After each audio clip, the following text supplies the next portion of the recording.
как водитель говорит, произошло перетирание ремня генератора и, соответственно, нагрелось и воспламенилось газовое оборудование в моторном отсеке. У него на газу, да? Да, на газу газовый баллон. Да. Кто-нибудь пострадал? Нет, пострадавших нет, люди успели эвакуироваться, пострадавших нет.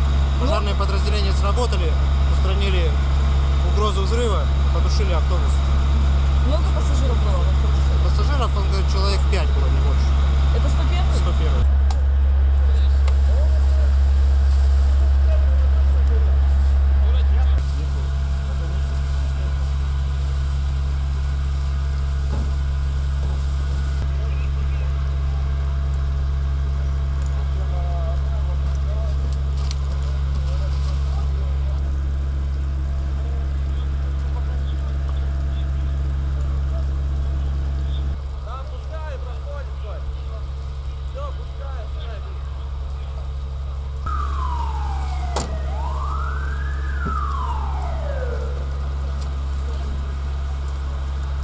Ну, остановился, ремень лопнул и вспыхнула машина.